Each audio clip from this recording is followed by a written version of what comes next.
करवा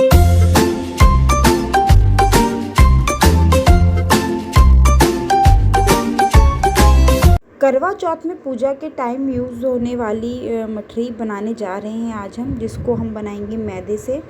ये मठरी जो होती है ना, हम उसको जैसे सास के श्रृंगार के साथ हम सासू माँ को देते हैं।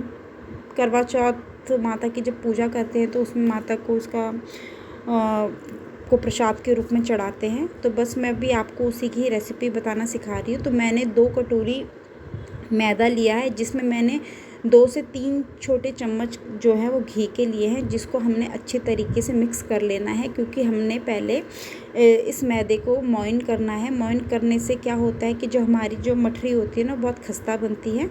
तो हमने 2 से 3 मैंने 2 से 3 छोटे चम्मच घी के डाले हैं, और इनको सबको मैं अच्छे तरीके से मिक्स कर रही हूँ।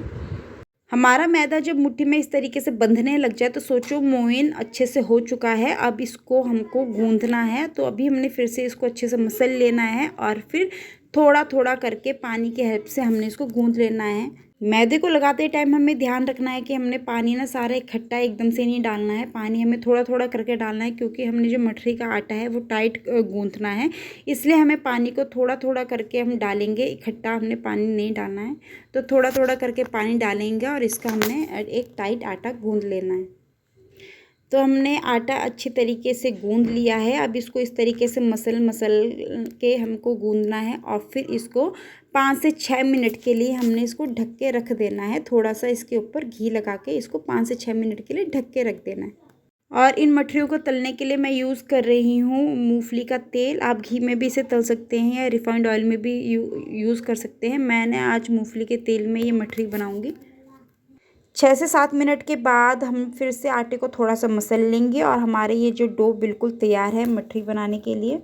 अब एक चकले में हमने इस तरीके से सिलेंड्रिकल शेप में इस जो गुथा हुआ हमारा मैदा है उसको इस तरीके से सिलेंड्रिकल शेप में हमने मसल लेना है, मल लेना है। इसको इस तरीके से शेप दे देनी है सिलेंड्रिकल शेप में। और फिर इसके ना हमने जितने हमको हिस्से चाहिए, हमको मतलब 2 कटोरी मैदे से हमारे कम से कम 5 जो मठरी है, मीडियम साइज़ की मठरी, वो बन के तैयार होंगी। तो हमने इसको चाकू की हेल्प से हमने इसको 5 भागों में बांट लिया है, और अब एक एक करके एक एक लोई उठाएंगे और उसकी हमने मठरी बनानी है।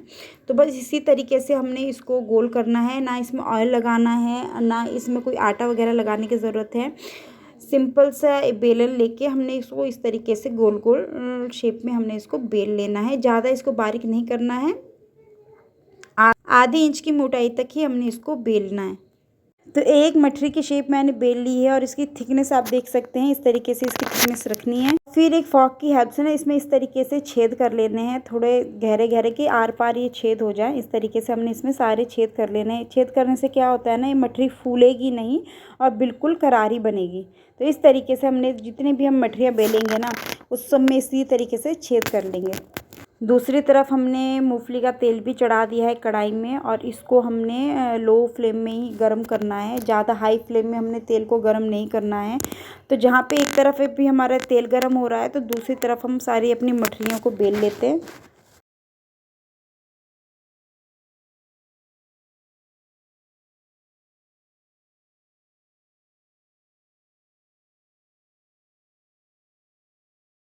तो लो से मीडियम फ्लेम में हमारा ना तेल गरम हो चुका है। ज़्यादा धुआं उठने वाला तेल हमने गरम नहीं करना है। मीडियम फ्लेम से, ये लो फ्लेम पे ही हमने इस जो मठरी है उसको तलना है।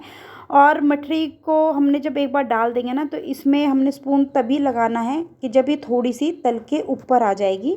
तो इसी तरीके से हमने इसमें क्या करना है, इसको इस तरीके से तलना है। और जो फ्लेम है वो लो ही रहनी चाहिए, मीडियम भी मत करना, क्योंकि लो फ्लेम में अगर ये पकेगी मठरी तो करारी बनेगी, खस्ता बनेगी। तो बस इसी तरीके से हमने जब ये ऊपर तेल के ऊपर आ जाए अपने आप ना, तो इसी तरीके से इसको पलट पलट के हमने ब्राउन कर लेना है। तो मठरी का कलर बहुत ही सुंदर सा गोल्डन ब्राउन आ चुका है। तो बस हमारी एक मठरी बनके तैयार हो चुकी है, और इसको इस तरीके से, इसका सारा तेल हम इस तरीके से निकाल लेंगे, और सारी मठरियों को फिर हमने इसी तरीके से तल लेना है। इसको देखिए, अभी हमने जैसे मठरी डाली है ना, तो इसमें हमने कोई भी अभी स्पून वगैरह नहीं डालना है, इसको नहीं पलटना है। जब ये तेल से थोड़ा ऊपर अपने आप ऊपर आ जाए तब इसको पलटना है, और फिर पलट पलट के हमने इसको गोल्डन ब्राउन होने तक सेकना है, वो भी लो फ्लेम में। करवा चौथ में फीकी मठरियाँ चलती हैं या मीठी मठरियाँ चलती है। तो फीकी मठरी का तो मैंने आपको बता दिया था कि डो किस तरीके से करना है, बिना नमक वगैरह के हमने उसका डो तैयार करना है।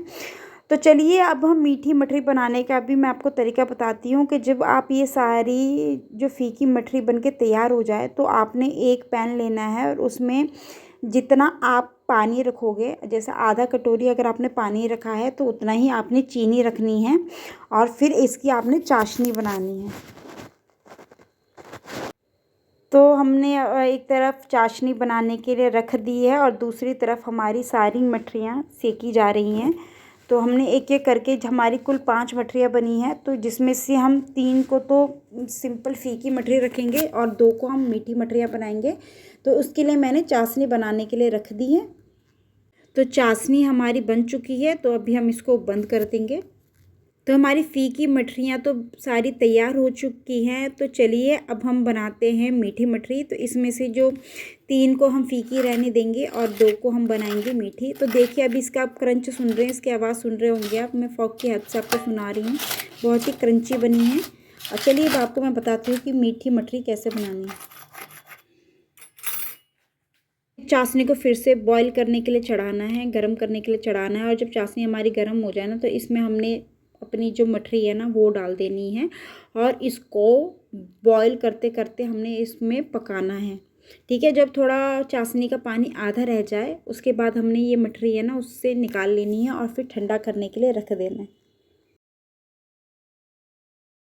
तो बस हमने चाशनी से अपनी ये मीठी मठरी को निकाल दिया है। अब इसको ठंडा करने के लिए हम रख देंगे।